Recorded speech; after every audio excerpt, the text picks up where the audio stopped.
നാലാമത്തേത് ഖൈശൂമാണ്, അഞ്ചാമത്തേത് ജൗഫാണ്. ഈ 5 അവയവങ്ങളിൽ നിന്നാണ് 29 അക്ഷരങ്ങൾ പുറപ്പെടുന്നത്. അതിൽ തൊണ്ട 6 അക്ഷരങ്ങൾ പുറപ്പെടുന്നുണ്ട്. തൊണ്ടയെ 3 ആയിട്ട് നമുക്ക് ഭാഗിച്ചാൽ ആ 3 ഭാഗത്തു നിന്നും കൂടി 6 അക്ഷരങ്ങൾ പുറപ്പെടുന്നു. അത് കഴിഞ്ഞാൽ നാവാണ്. നാവിൽ നിന്ന് 18 അക്ഷരങ്ങളാണ് പുറപ്പെടുന്നത്. നാവിനെ നമ്മൾ 5 ആയി തിരിച്ച് അതിന്റെ മഹ്റജുകൾ പരിചയപ്പെട്ടു. ഇനി അടുത്തതായി ചുണ്ടാണ്.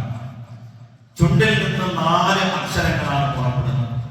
ചുണ്ട എന്ന് പറയുമ്പോൾ ശഫത്തൈൻ എന്നാണ് പരിശുദ്ധ ഖുർആൻ അതിനെ പരിചയപ്പെടുത്തുന്നത്.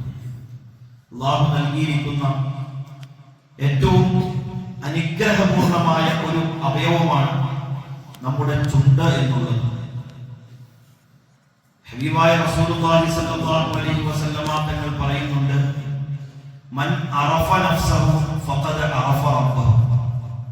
ആരെങ്കിലും സ്വന്തം ശരീരത്തെ കുറിച്ച് മനസ്സിലാക്കി കഴിഞ്ഞാൽ അവൻ അല്ലാഹുവിനെ കുറിച്ച് അറിഞ്ഞിരിക്കുന്നു എന്ന് ഹബീബായ റസൂലുള്ളാഹി സ്വല്ലല്ലാഹു അലൈഹി വസല്ലം. നമ്മൾ നമ്മുടെ അവയവങ്ങളെ കുറിച്ച് ചിന്തിക്കാറുള്ള സഹോദരന്മാരെ, ഒരു മനുഷ്യന് അവന്റെ റബ്ബിനെ അറിയാൻ അവന്റെ ശരീരത്തെ കുറിച്ച് പഠിച്ചാൽ മതി എന്ന് ഹബീബായ നബി തങ്ങൾ പറയുമ്പോൾ നമ്മൾ നമ്മുടെ അവയവങ്ങളെ കുറിച്ച് ചിന്തിച്ചിട്ടുള്ള സഹോദരന്മാർ. നമ്മുടെ ശരീരത്തിൽ എത്ര അവയവങ്ങളുണ്ട് ആർക്കറിയാം? നമ്മുടെ ശരീരത്തിൽ അല്ലാഹു തആല നൽകിയിരിക്കുന്ന അല്ലാഹു നൽകിയ അനുഗ്രഹങ്ങൾ എണ്ണി തിട്ടപ്പെടുത്താൻ നോക്കിയാൽ അത് സാധിക്കുകയില്ല എന്ന് പരിശുദ്ധ ഖുർആൻ പറയുന്നു. ഇത്രയേറെ അനുഗ്രഹങ്ങൾ അല്ലാഹു നമുക്ക് ചെയ്തിട്ടുണ്ട്. നമുക്ക് അവയവങ്ങൾ നൽകിയത് ഏറ്റവും വലിയ അനുഗ്രഹമാണ്. എത്ര അവയവങ്ങൾ അല്ലാഹു തആല നമുക്ക് നൽകിയിട്ടുണ്ട് ആർക്കറിയാം? അറിയില്ല. ആർക്കെങ്കിലും അറിയോ? ഇല്ല. അതൊക്കെ നമ്മൾ പഠിക്കേണ്ടതും ചിന്തിക്കേണ്ടതും. നബിതങ്ങൾ പറയുന്നുണ്ട്, നമുക്ക് ഒരുപാട് സന്ധികൾ അല്ലാഹു തആല നൽകിയിട്ടുണ്ട്. എത്ര സന്ധികൾ നമുക്കുണ്ടെന്ന് അറിയാം? എത്ര? 360 സന്ധികൾ അല്ലാഹു തആല നമുക്ക് നൽകിയിട്ടുണ്ട്.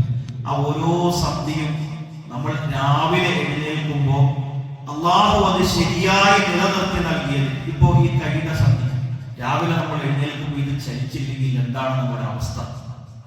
നമ്മുടെ കാലിന്റെ മുട്ടിലെ സന്ധി രാവിലെ എഴുന്നേൽക്കുമ്പോൾ നമുക്ക് ചലിപ്പിക്കാൻ കഴിഞ്ഞില്ലെങ്കിൽ എന്തായിരിക്കും നമ്മുടെ അവസ്ഥ സഹോദരന്മാരെ? നമ്മൾ ചിന്തിച്ചിട്ടുണ്ട്. അതുകൊണ്ട് നബിതങ്ങൾ പറയുന്നു, എല്ലാ പ്രഭാതത്തിലും നമ്മൾ എഴുന്നേൽക്കുമ്പോൾ നമ്മുടെ ഈ സന്ധികളൊക്കെ അല്ലാഹു തആല ശരിയാക്കി തന്നതിന് ഓരോ സന്ധിക്കും ഓരോ സ്വതക്ക ചെയ്യൽ നിർബന്ധമാണ്. നമ്മൾ ഒരു സന്ധിക്കെങ്കിലും സ്വതക്ക ചെയ്യാറുണ്ടോ? 360 സന്ധിയുണ്ട്. അതിലൊരു സന്ധിക്കെങ്കിലും നമ്മൾ സ്വതക്ക രാവിലെ എഴുന്നേൽക്കുമ്പോൾ ചെയ്യാറുണ്ടോ സഹോദരന്മാർ? ഉണ്ടോ? അപ്പൊ ഹബീബായ നബിതങ്ങൾ പറഞ്ഞു, ഈ സന്ധികൾക്ക് വേണ്ടി നിങ്ങൾക്ക് സ്വതക്ക ചെയ്യാൻ 360 സ്വതക്കയും നിങ്ങൾക്ക് ചെയ്യാൻ ചിലപ്പോൾ കഴിഞ്ഞെന്ന് വരും. എന്നാൽ അതിനെല്ലാം പകരം നിൽക്കുന്ന നബിതങ്ങൾ കുറെ കാര്യങ്ങൾ പറഞ്ഞു. നമുക്ക് സ്വതക്ക ചെയ്യാൻ കഴിയും നമ്മൾ ശ്രമിച്ചാൽ.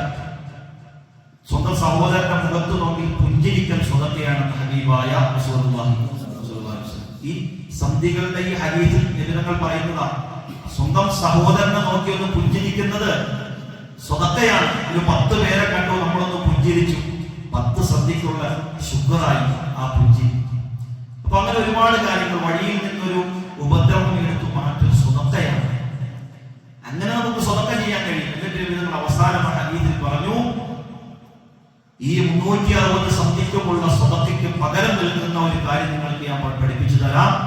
അത് ദുഹാ സമയത്തുള്ള 2 റക്അത്ത് നമസ്കാരമാണെന്ന് ഹബീബായ റസൂലുള്ളാഹി സ്വല്ലല്ലാഹു അലൈഹി വസല്ലം. അപ്പോൾ നമ്മുടെ അവയവങ്ങൾ കൃത്യമായി അല്ലാഹു തആല നിലനിർത്തി തന്നതിന് 2 റക്അത്ത് ദുഹാ നിസ്കരിക്കാൻ കഴിഞ്ഞാൽ അത് ഏറ്റവും നമ്മൾ ചെയ്യുന്ന ശുക്റായിരിക്കും.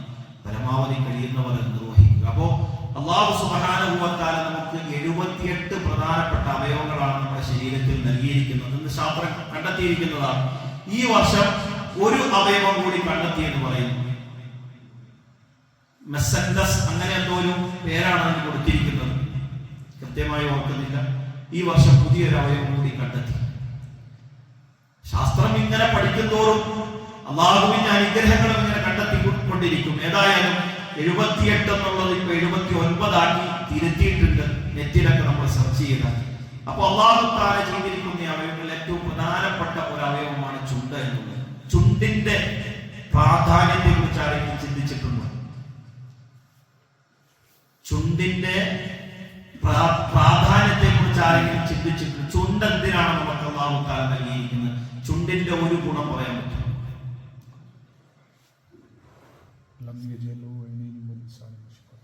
ഓക്കെ, അത് അള്ളാഹു ചെയ്ത അനുഗ്രഹമാണെന്ന് ഖുർആൻ പറയുന്നു. ചുണ്ടിന്റെ ഉപയോഗം, അള്ളാഹു എന്തിനാണ് നമുക്ക് ചുണ്ട് നൽകിയിരിക്കുന്നത്? ഒന്നും പറയാൻ പറ്റുന്നില്ല. നമ്മൾ നമ്മുടെ ശരീരത്തെ കുറിച്ച് പഠിക്കുന്നില്ല, അള്ളാഹനെ നമ്മൾ അറിയുന്നില്ല എന്നാണ് അതിന്റെയൊക്കെ അർത്ഥം. ചുണ്ടിന്റെ ഒരു ഉപയോഗം എന്താ? ചുണ്ടിന് ഒരുപാട് ഉപയോഗങ്ങൾ നമ്മൾ തിരഞ്ഞാൽ നമുക്ക് കാണാൻ സാധിക്കും. ആദ്യമായി ചുണ്ടിന്റെ ഏറ്റവും പ്രധാനപ്പെട്ട ഒരു ഉപയോഗമായി പറയുന്നു, അത് നമ്മുടെ മുഖത്തിന്റെ ഭംഗി അത് നിയന്ത്രിക്കുന്ന ഏറ്റവും പ്രധാനപ്പെട്ട അവയവമാണ് ചുണ്ട്.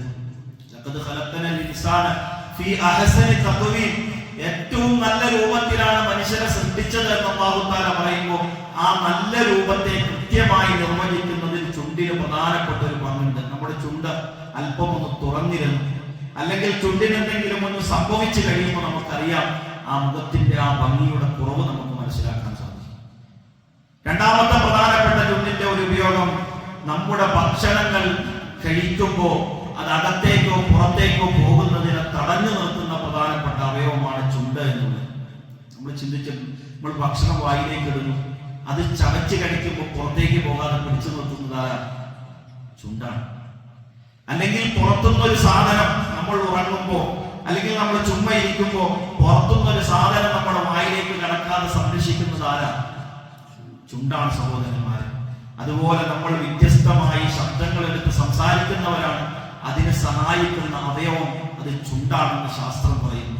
ഒരുപാട് ഉപയോഗങ്ങൾ ചുണ്ടിന് പറഞ്ഞിട്ടുണ്ട്. ശാസ്ത്രം ഒരുപാട് ഉപയോഗങ്ങൾ പറഞ്ഞിട്ടുണ്ട്. ഇപ്പൊ ശാസ്ത്രം കണ്ടെത്തിയിരിക്കുന്നു, ചുണ്ടിലൂടെ ഒരു മനുഷ്യന്റെ രോഗങ്ങൾ നിർണയിക്കാൻ സാധിക്കുമെന്ന് ശാസ്ത്രം പറയുന്നു. ചുണ്ടിന്റെ നിറവ്യത്യാസം നോക്കിയിട്ട് ഒരു മനുഷ്യന്റെ രോഗനിർണയം കണ്ടെത്താൻ സാധിക്കുമെന്ന് പുതിയതായി ശാസ്ത്രം കണ്ടെത്തിയിരിക്കുന്നു. അപ്പോ അള്ളാഹു നൽകിയിരിക്കുന്ന അവയവങ്ങളുടെ പവർ എന്താണ്, അതിന്റെ പ്രാധാന്യം എന്താണെന്ന് ചിന്തിച്ച് നമുക്കൊരു അൽഹംദുലില്ലാഹ് എങ്കിലും പറയാൻ നമുക്ക് സാധിക്കണം സഹോദരന്മാരെ. ഏതായാലും ചുണ്ടിൽ നിന്ന് 4 അക്ഷരങ്ങളാണ് പുറപ്പെടുന്നത്. എത്ര അക്ഷരങ്ങളാണ്? 4 അക്ഷരങ്ങളാണ് ചുണ്ടിൽ നിന്ന് പുറപ്പെടുന്നത്. ചുണ്ടിനെ നമുക്ക് രണ്ടായി തിരിക്കാം. ഒരു മഹ്റജ് താഴെ ചുണ്ട്, സുഫ്ല, ശഫത്ത് സുഫ്ല, താഴെ ചുണ്ടായി ഒന്ന്, രണ്ടാമത്തേത് 2 ചുണ്ടുകളുടെ ഇട. ഇങ്ങനെ രണ്ടായി നമുക്ക് ചുണ്ടിനെ തിരിക്കാം. ഈ 2 മഹ്റജിൽ നിന്ന് 4 അക്ഷരങ്ങളാണ് പുറപ്പെടുന്നത്. ഒന്നാമതായി ഫ. ആദ്യത്തെ അക്ഷരം ചുണ്ടിൽ നിന്ന് പുറപ്പെടുന്ന ഫ. ഫ എന്ന് പറയുമ്പോൾ താഴെ ചുണ്ട് മേൽ മുൻപല്ലുകളോട് ചേർന്നിട്ട്, മേൽ മുൻപല്ലിന്റെ അരിക് താഴെ ചുണ്ടിൽ ചേർത്തിട്ടാണ് ഫ എന്ന് പറയുന്നത്. എല്ലാവരും ഒന്ന് പറഞ്ഞേ, ഫ ഫ. فقد فاز فوزا عظيما. فقد فاز فوزا عظيما. എല്ലാവർക്കും സാധാരണ കിട്ടുന്ന ഒരു മഖ്റജാണ്. രണ്ടാമത്തെ 2 ചുണ്ടുകളുടെ ഇടയിൽ നിന്നാണ് 3 അക്ഷരങ്ങൾ, വ, ബ, മീം. ബാക്കി 3 അക്ഷരം ഇതാണ്. ഫ കഴിഞ്ഞാൽ പിന്നെയുള്ള 3 അക്ഷരം വ, ബ, മീം. ഇത് ഈ 3 അക്ഷരവും 2 ചുണ്ടുകളുടെ ഇടയിൽ നിന്നാണ്. പക്ഷെ വ്യത്യാസമുണ്ട്. വ എന്ന് പറയുമ്പോൾ 2 ചുണ്ടുകളുടെയും 2 ഭാഗവും ചേർന്നിട്ട് നടു ഒഴിവായി. വ വ വ, ഉഫ്, വ, വി, വു. അപ്പോ വ 2 ചുണ്ടുകളുടെ 2 ഭാഗവും ചേർന്നിട്ട് നടു ഒഴിവായിട്ടാണ് വ എന്ന് പറയുന്നത്. എല്ലാവരും ഒന്ന് പറഞ്ഞ വ വ. അതാണ് വ. ഇനി ബ എന്ന് പറയുമ്പോൾ രണ്ട് ചുണ്ടുകളുടെയും നനഞ്ഞ ഭാഗങ്ങൾ തമ്മിൽ ചേർന്നിട്ടാണ് ബ. ഇങ്ങനെ പറയുന്നത് രണ്ട് ചുണ്ടുകളുടെ നനഞ്ഞ ഭാഗം തമ്മിൽ ചേർന്നിട്ടാണ് ബ. ബ ബ ബി ബു അബ്. തബ്ബത് യദാ അബീ ലഹബിൻ വതബ്ബ. അതാണ് ബ, രണ്ട് ചുണ്ടുകളുടെയും നനഞ്ഞ ഭാഗം ചേർന്നിട്ട്. മീം എന്ന് പറയുമ്പോൾ രണ്ട് ചുണ്ടുകളുടെയും ഉണങ്ങിയ ഭാഗം ചേർന്നിട്ടാണ് മീം. മീം ആ നനവിൽ നിന്ന് അല്പം വിട്ടിട്ടുള്ള സ്ഥലമാണ് ഉണങ്ങിയ ഭാഗം. മീം ചുണ്ടു കൂട്ടിക്കൊണ്ട് വേണം മീം പറയാൻ. മീം മീം. അപ്പൊ ഇത്രയുമാണ് 4 ചുണ്ടിൽ നിന്ന് പുറപ്പെടുന്ന അക്ഷരങ്ങൾ. നമ്മളവിടെ ശ്രദ്ധിക്കേണ്ട പ്രധാനപ്പെട്ട ഒരു അത്ഭുതമുണ്ട്. നമ്മൾ ഉമ്മ എന്ന് പറയുന്നത്, വാപ്പ എന്ന് പറയുന്നത്, അല്ലെങ്കിൽ അബുൻ എന്ന് പറയുന്നത്, അല്ലെങ്കിൽ മറ്റു ഭാഷകളിലാകട്ടെ ഫാദർ ആകട്ടെ, മദർ ആകട്ടെ, മാ ആകട്ടെ, പിതാജി ആകട്ടെ, നമ്മുടെ മാതാപിതാക്കളെ നമ്മൾ വിളിക്കുമ്പോൾ നമ്മുടെ ചുണ്ട് കൂട്ടിക്കൊണ്ടല്ലാതെ നമുക്ക് വിളിക്കാൻ സാധിക്കില്ല. കാരണം ചുണ്ടിൽ നിന്നാണ് ഇവരുടെ ആ പേര് വിളിക്കുന്ന അക്ഷരങ്ങൾ പുറപ്പെടുന്നത്. ഉമ്മുൻ, അബുൻ, ഉമ്മുൻ, അബുൻ. അല്ലാഹു തആല പ്രൊനൗൺസിയേഷനിൽ തന്നെ മാതാപിതാക്കൾക്ക് ബഹുമാനം നൽകിയിരിക്കുകയാണ്. അതിന്റെ ഉള്ളിൽ വളരെ വലിയ അർത്ഥതലങ്ങൾ അല്ലാഹു സുബ്ഹാനഹു വ തആല വെച്ചിട്ടുണ്ട്. അല്ലാഹു തആല കാര്യങ്ങൾ മനസ്സിലാക്കി നല്ല നിലയ്ക്ക് കാര്യങ്ങൾ ഉൾക്കൊള്ളാൻ തൗഫീഖ് നൽകി അനുഗ്രഹിക്കുമാറാകട്ടെ. നാളെ ഇനി 2 സ്ഥലം കൂടിയുള്ളൂ, ഹൈഷൂമും പിന്നെ ജൗഫ്. അത് ഒരേ അക്ഷരങ്ങൾ വെച്ചേ ഉള്ളൂ. അതുകൂടി കഴിഞ്ഞാൽ നമ്മുടെ മഖ്റജ് കഴിയും.